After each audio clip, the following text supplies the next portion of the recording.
Hello, everyone. This is the Engineering Politics Podcast.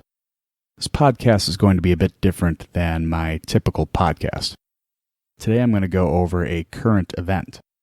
Now, if you've ever listened to my previous podcasts, you know that I cover large topics and ideas in a non-linear, episodic fashion, meaning you don't have to listen to these podcasts in order, and you can listen to a podcast from a year ago and the content should still be relevant. Well, this podcast will be different. With it being a current event topic, listening to this a year from now, the content might not be as relevant. But the few current events I write about on the website and create a podcast for have a bit more relevance than a small day-to-day event. And the event I'll be talking about today will be an event that will be talked about for a very long time. This, of course, is the coronavirus pandemic that has been spreading around the world like a plague. It even feels weird talking about it in those terms. I feel like I'm giving my final sign-off speech over the radio before the power turns off and we're back in the Stone Age. The next scene will be Will Smith and his dog roaming around in empty New York City trying to stay in the light. But hopefully it never gets that bad. Today I'll be going through material from a current events piece I published on my website, engineeringpolitics.com, titled Pandemic 2020, What We Should Learn. What I wrote about in that article and what I want to talk about today is not the science about the pandemic, and not tips on how to survive or properly self-quarantine, but about the opportunities people are taking to use this crisis to push a political agenda, spread misinformation, and push bad ideas on people who are scared. These aren't the lessons we want to take away from this crisis. So I'll spend most of my time debunking some bad faith narratives, and then end with some lessons we should learn from this crisis. So with that said, let's start the show. You're listening to the Engineering Politics Podcast.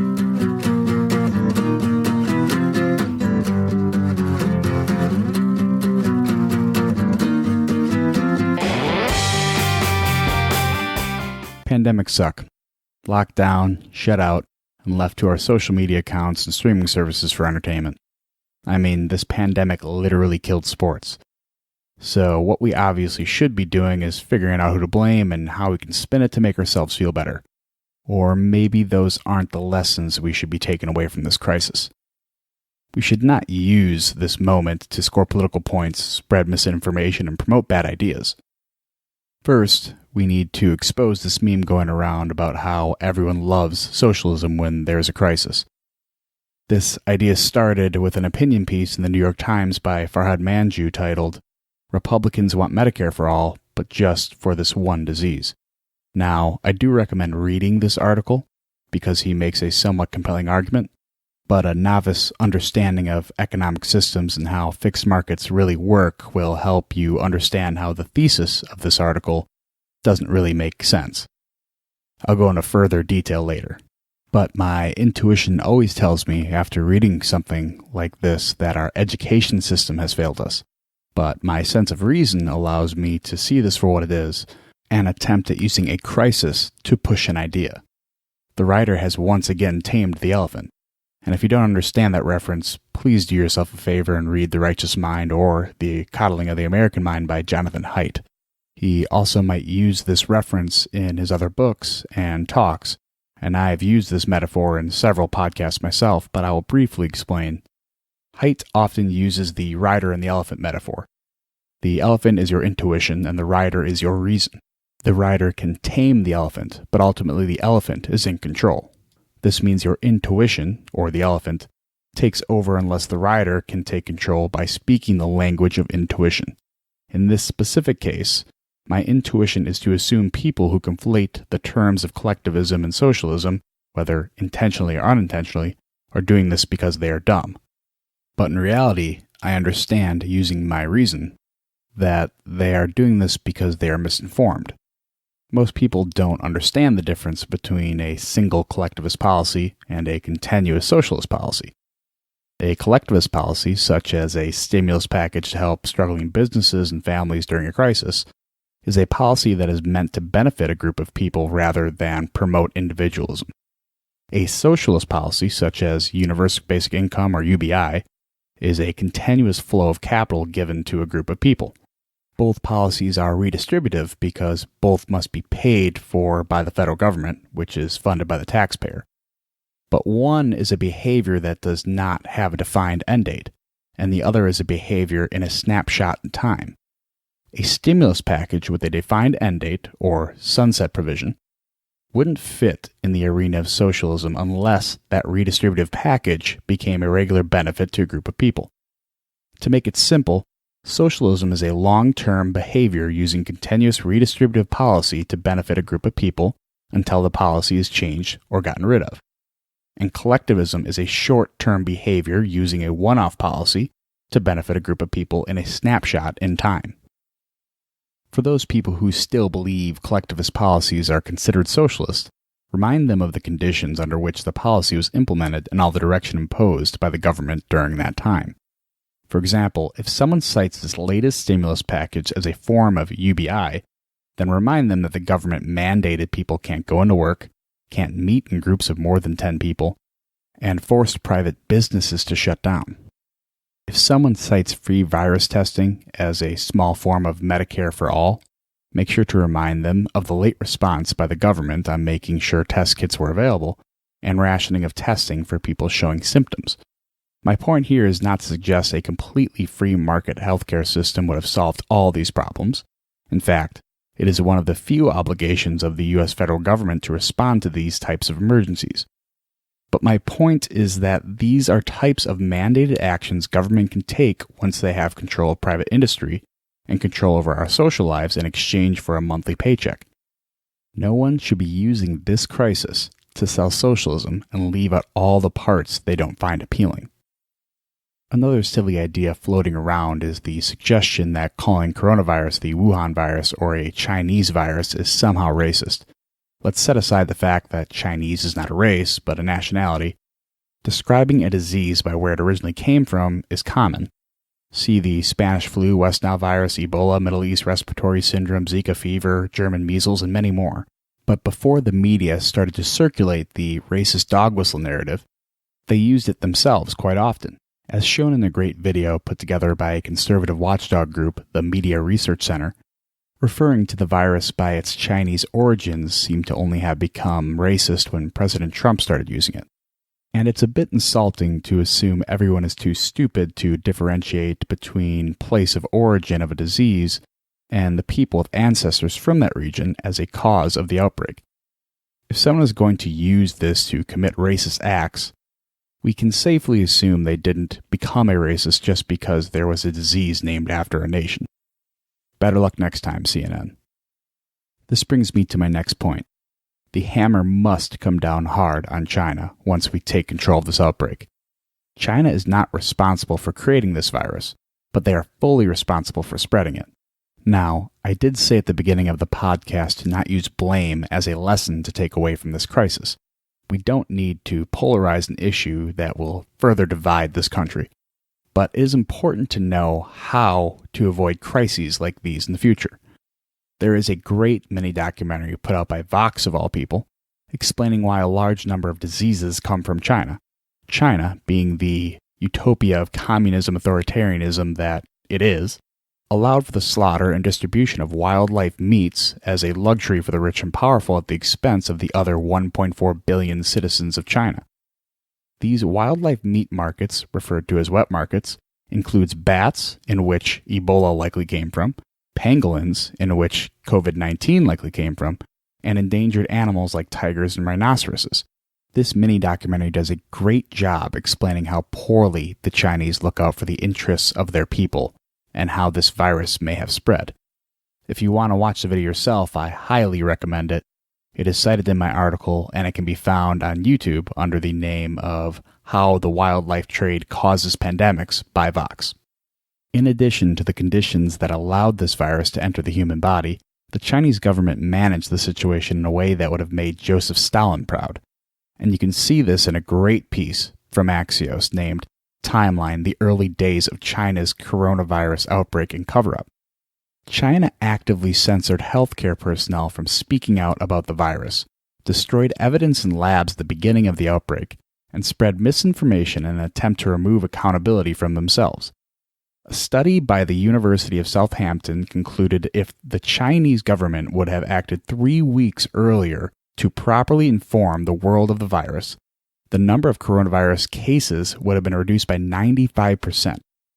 But instead of reporting this, most of the mainstream media decided to push Chinese propaganda and use the opportunity to call President Trump a racist.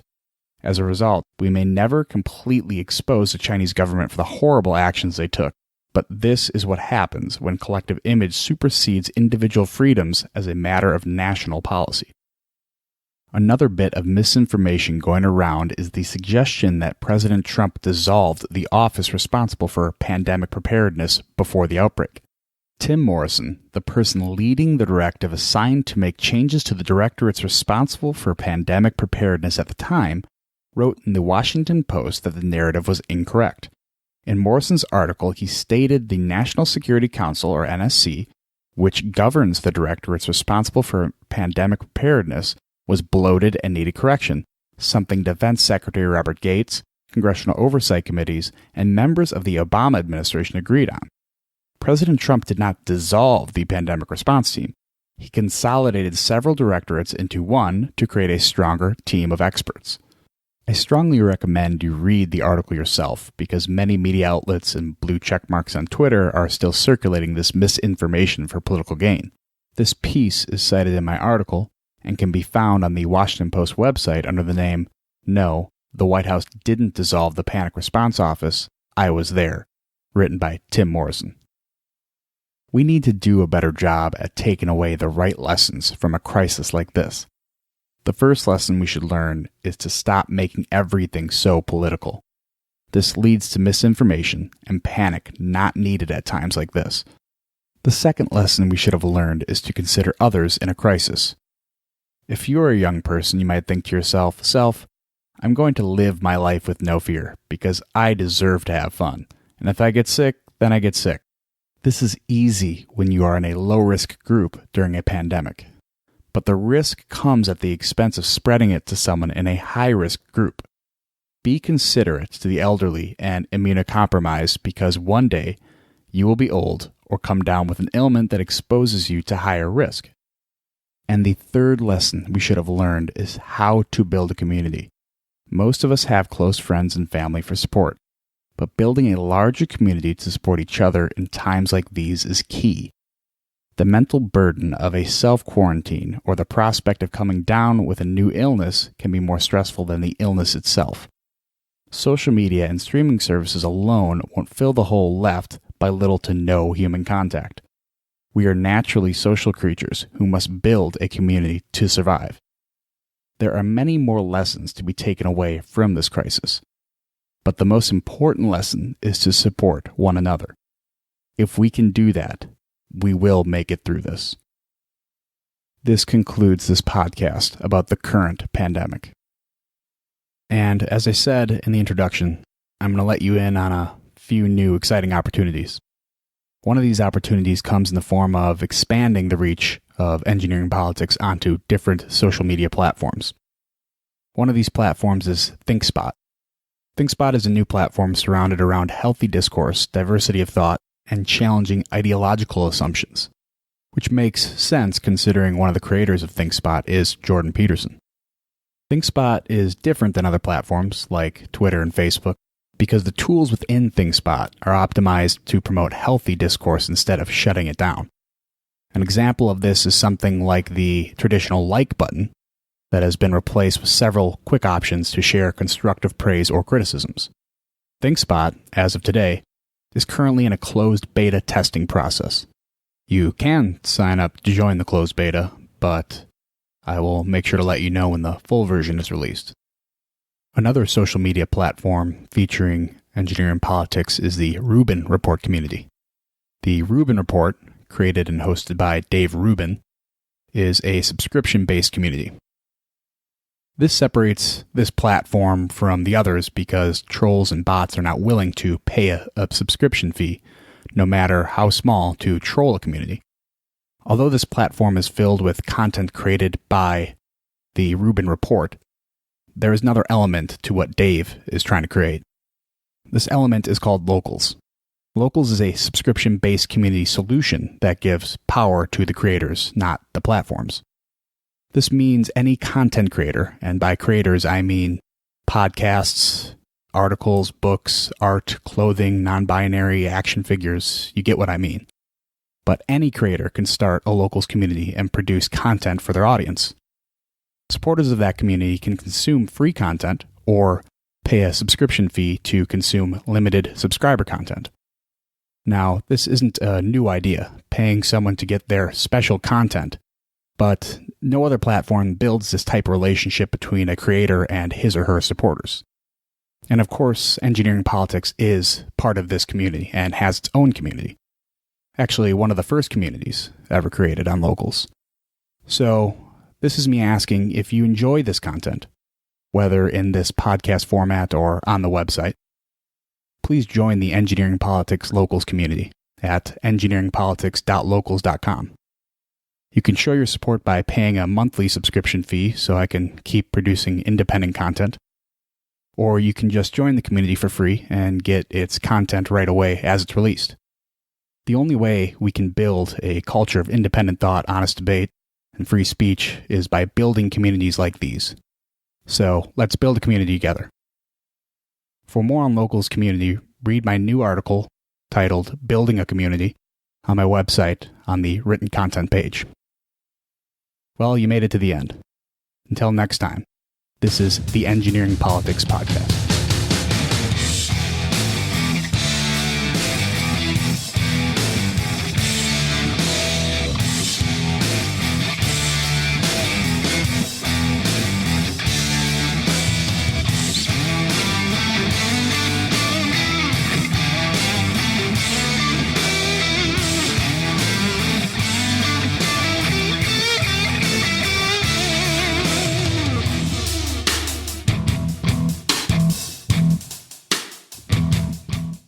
None of the persons, podcasts, books, or other references other than engineering politics used in this work directly reflect my ideas and or personal beliefs, nor should they be held accountable for anything said during this podcast.